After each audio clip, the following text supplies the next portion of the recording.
Got my Ratchet KIMO today. It comes with these amazing sockets and a reducer.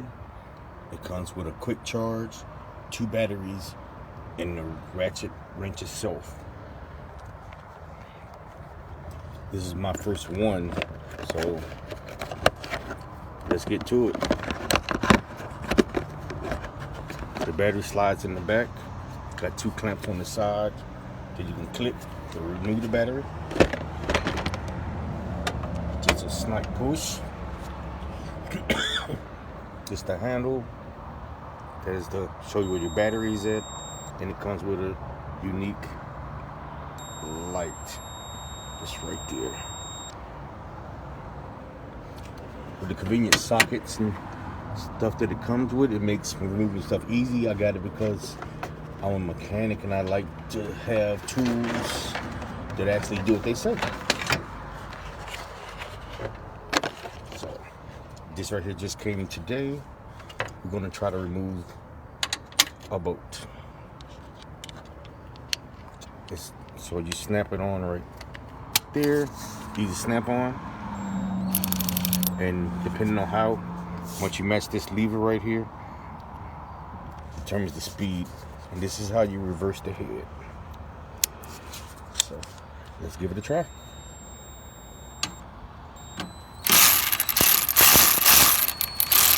Very impressed with the smoothness. Let's see, let's go the other way with it.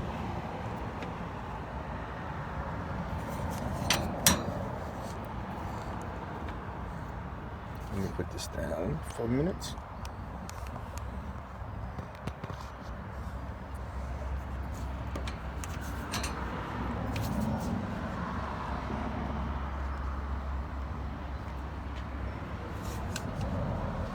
It's real easy to use, you guys.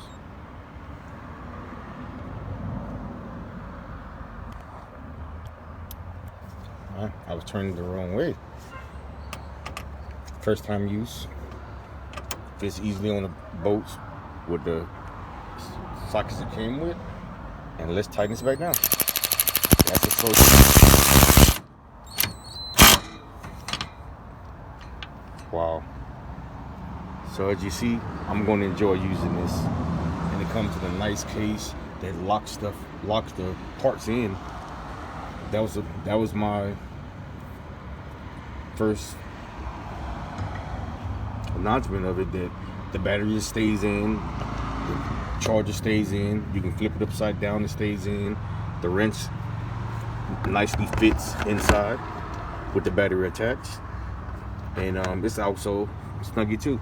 So hope this is useful to someone, and this is my first battery powered Ratchet, and look forward to taking some stuff apart and saving my hands from ratcheting and doing it the manual way.